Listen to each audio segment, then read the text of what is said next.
sabi ng aking katunggali, wala daw akong alam.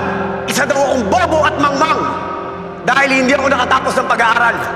Pero itong bobong ito ang magiging dahilan kung bakit sila mawawala sa munisipyo.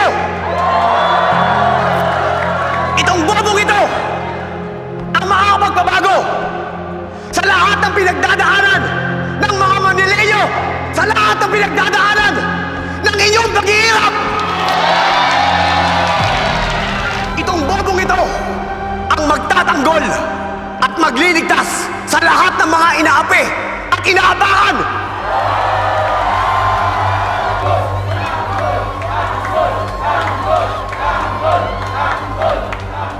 Sisiguraduhin namin na tatanggalin namin ang korupsyon na inyong!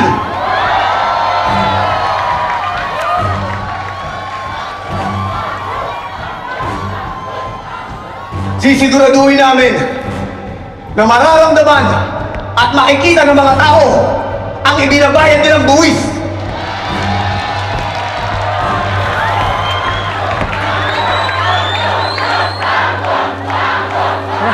Ano gulo sa gitna? Tara!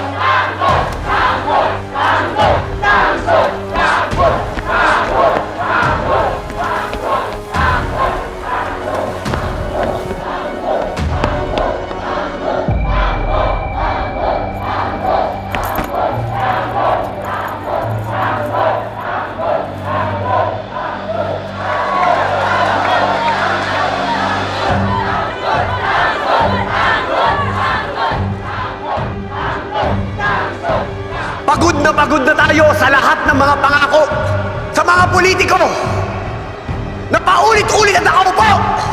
Ito na ang tamang pagkakataon para magbago ang buhay nating lahat. Mga kababayan, magtulong-tulong tayo. Walang ibang aasahan kung hindi ang isa't isa. Kapag kami ay pinalad at kami ay nakaupo, pinapangako namin lahat sa inyo. Mula sa araw ng aming pagkakaupo ay lilinisin natin ang City Hall. Tatanggalin natin ang lahat ng mga kurap. Lilinisin natin ang lahat ng mga presinto. Tatanggalin natin ang mga pulis na mayroong bisyo, ang mga pulis na nangungurakot. Bibigyan natin ng magandang kinabukasan ang lahat ng mga kabataan.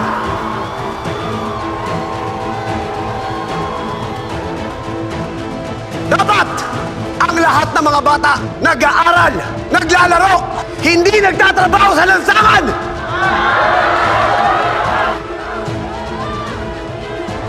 Kapag kami nanalo, pinapangako ko sa inyo, lahat ng mga tao sa Maynila, bibigyan namin ng trabaho. Bawal ang tamad!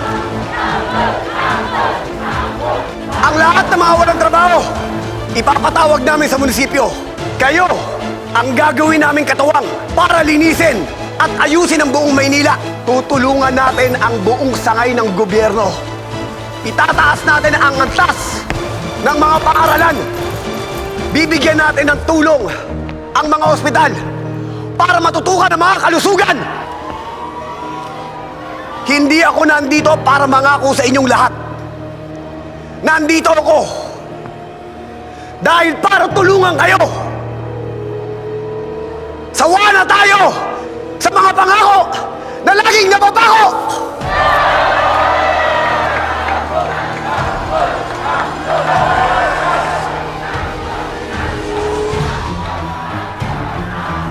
Bob, tatanim ko na yung bomba.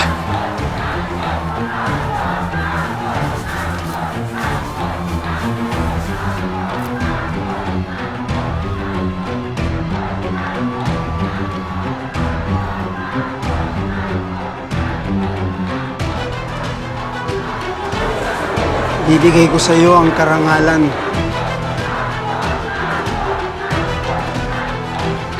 Siguraduhin mo ito na ang huling gabi, Hinitanggol. Ang taong kinamumuhian mo.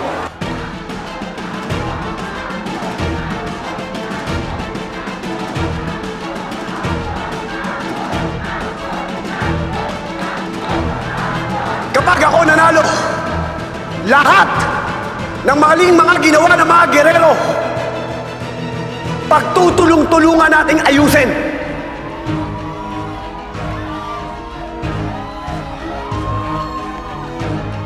Lilinisin natin at aayusin natin ang buong Maynila. Nagdadalawang isip ka pa ba?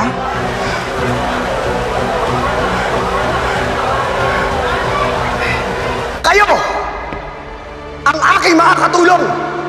Kayo ang aking magiging sandigan.